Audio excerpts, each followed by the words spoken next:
यह कहानी हिमाचल प्रदेश की खूबसूरत वादियों में बसे एक छोटे से शहर पालमपुर से शुरू होती है। 9 दिसंबर 1974 को सरकारी स्कूल के प्रिंसिपल जी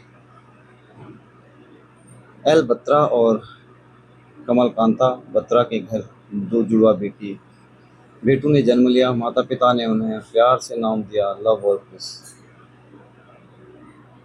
यही कुश आगे चलकर भारतीय सेना का वो जांबाज अफसर बना जिसे पूरी दुनिया आज कैप्टन विक्रम बत्रा के नाम से जानती है। विक्रम बचपन से ही औरों से अलग थे, खेलकूद में माहिर थे, कराटे के ग्रीन बेल्ट होकर होल्डर थे और टेबल टेनिस में राष्ट्रीय स्तर तक खेले थे। लेकिन उनके दिल में कुछ और ही चल रहा था। देशभक्त उनके खून में थी। कॉलेज के दिनों में उन्होंने एनसीसी ज्वाइन की और गणतंत्र दिवस के परेड में शामिल हुए।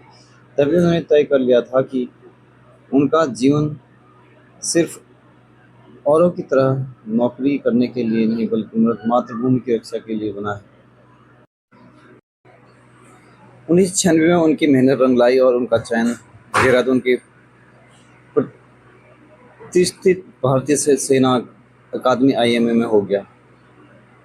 दिसंबर 1997 में जब वो पास आउट हुए तो उन्हें 13 Jammu Kashmir rifles 13 JAK rifles में लेफ्टिनेंट के पद पर कमीशन मिला। उनकी पहली पोस्टिंग जम्मू कश्मीर के सोपोर में हुई। कारगिल युद्ध की रणभेरी 1999 साल 1999 की शुरुआत में पाकिस्तानी घुसपैठियों और सैनिकों ने भारत की पीठ में छुरा घोंपते हुए कारगिल तक द्रास और बटालियन की ऊंची पहाड़ियों पर चुपचाप गुपचुप तरीके से कब्जा कर लिया। जब भारत को इसका पता चला तो ऑपरेशन विजय की शुरुआत की। जून 1999 में कैप्टन विक्रम बत्रा की टुकड़ी को भी द्रास सेक्टर में आगे बढ़ने का हुक्म मिला। पाकिस्तानी सेना ऊंचाई पर बुनकर बनाकर बैठी थी जहां से वो नीचे मौजूद भारतीय सैनिकों को आसानी से देख सकते थे और उन पर गोलियां बरसा सकते थे। भारतीय सैनिकों के लिए यह एक बेहद कठिन और जानलेवा चुनौती थी। पॉइंट 1540 और यह दिल दहला दिल मांगे मोर। कैप्टन विक्रम बत्रा को सबसे पहली और सबसे महत्वपूर्ण जिम्मेदारी सौंपी गई। पॉइंट 1540 को दुश्मन के चंगुल से आज़ाद कराना। यह द्रास सेक्टर की सबसे ऊंची और रणनीतिक चोटी थी। इस चोटी पर कब्जा किए बिना भारत यह जंग नहीं जीत सकता। मिशन पर जाने से पहले हर कमांडिंग ऑफिसर को एक कोड वर्ड चुनना होता है जो फतह के बाद वायरलेस पर बोलना था। कैप्टन बत्रा ने मुस्कुराते हुए पेप्सी के मशहूर विज्ञापन की मंच लाइन चुनी, यह दिल मांगे मोर। उसने उनके सीनियर्स ने हंसते हुए पूछा कि यह कोड वर्ड क्यों? तो विक्रम का जवाब था, सर मुझे सिर्फ एक चोटी नहीं बल्कि दुश्मन की हर चोटी पर तिरंगा लहराना है।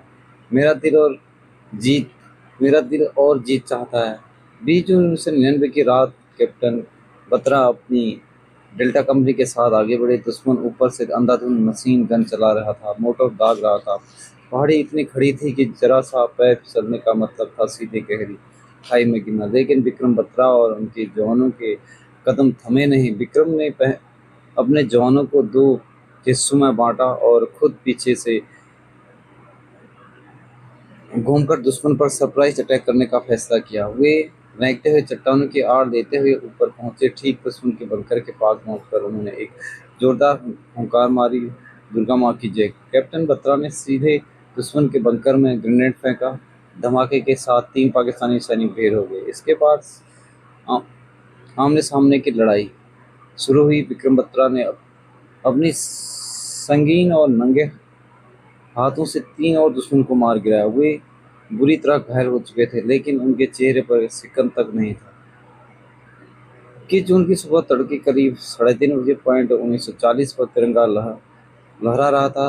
विक्रम बत्रा ने वायरस सेट उठाया और बेस कैंप को अपना संदेश भेजा, Charlie for you commanding officer, यह दिल मांगे मोर। इस अदम्य साहस के बाद सेना के गलियारों में उनका कोड नेम शेरशाह रख दिया गया। पाकिस्तानी सेना भी इस नाम से थर-थर कांपने लगी।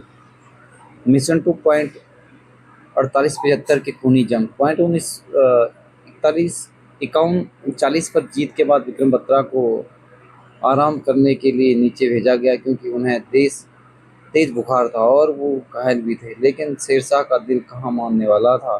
कुछ ही दिनों बाद सेना के सामने एक और बड़ी चुनौती आई, पॉइंट 4875, जिसे आज बत्रा टॉप कहा जाता है। यह चोटी इतनी खतरनाक थी कि यहाँ से दुश्मन सीधे नेशनल हाईवे पर बमबारी कर सकता था। विक्रम बत्रा ने अपने कमांडिंग ऑफिसर से जिद की कि वो इस मिशन पर भी जाएंगे। बुखार और कमजोरी के बावजूद वो फिर से मौत के मुंह में कूदने के लिए तैयार हो गया। 7 जुलाई 1999 की वो ऐतिहासिक और भावुक रात थी। पहाड़ी पर भयंकर गोलाबारी हो रही थी। कैप्टन बत्रा अपने जवानों के साथ दुश्मन के बंकरों को तबाह करते हुए आगे बढ़ रहे थे। तभी उनकी एक साथी जूनियर ऑफिसर लेफ्टिनेंट नवीन दुश्मन की गोली लगने से बुरी तरह घायल हो गए। नवीन के दोनों पैर काम नहीं कर रहे थे और वो दुश्मन की भारी मशीन गन की जद में जद में थे। यह देखकर कैप्टन बत्रा बिना अपनी जान की परवाह किए गोलियों की बौछार के बीच दौड़ पड़े। उनके सूबेदार रघुनाथ सिंह ने कहा, साहब आप मत आइए, मैं चाहता हूँ। इस पर विक्रम बत्रा ने ऐतिहासिक शब्द कहते कहे जो आज भी हर भारतीय के रोंगटे खड़े कर देता है, रघुनाथ तुम बाल बच्चेदार हो, पीछे हटो, मेरे तो अभी फेरे भी नहीं हुए, मैं जाऊंगा। सर्वोच्च बलिदान और अमरता। कैप्टन बत्रा ने महकते हुए जाकर लेफ्टिनेंट नवीन को उठाया। जब ने नवीन को खींचकर सुरक्षित स्थान पर ला रहे थे, तभी दुश्मन के एक स्नाइपर की गोली सीधे कैप्टन बत्रा के सीने पर आकर लगी। गोली लगने के बाद भी उन्होंने हिम्मत नहीं हारी। लहलहान हालत में भी उन्होंने अपनी राइफल उठाई और उस पाकिस्तानी स्नाइपर को मार गिराया जिसने उन्हें गोली मारी थी।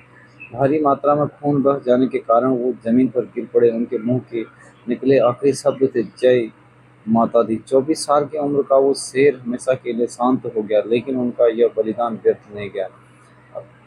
अपने कप्तान की शहादत को देखकर भारतीय जवानों का गुस्सा सातवें आसमान पर पहुंच गया। जवानों ने यह जोरदार हमला बोला और सुबह होते होते पॉइंट 4875 से पाकिस्तानी घुसपैठियों का नामो निशान मिटाकर वहां तिरंगा फहरा दिया। परमवीर चक्र और यादें। कैप्टन विक्रम बत्रा के इस अद्वितीय साहस, नेतृत्व क्षमता और सर्वोच्च बलिदान के लिए सरकार ने उन्हें 15 अगस्त 1999 को देश के सर्वोच्च सेना सम्मान परमवीर चक्र से सम्मानित किया। उनकी शहादत के बाद उनके जुड़वा भाई विशाल बत्रा ने बताया कि जब विक्रम जंग पर जा रहे थे तो उन्होंने अपने एक दोस्त से कहा था, या तो तिरंगा लहरा कर आऊँगा या फिर तिरंगे में लिपट कर आऊँगा, लेकिन वापस जरूर आऊँगा। कैप्टन विक्रम बत्रा आज हमारे बीच नहीं है, लेकिन उनकी वीरता, उनकी मुस्कान, उनका वो नारा, यह दिल मांगे मोर, आज भी हर भारतीयों के दिलों में जिंदा है और वो आने वाले कई पीढ़ियों के लिए देशभक्ति की सबसे बड़ी मिसाल रहेंगे। जय हिंद, जय भारत।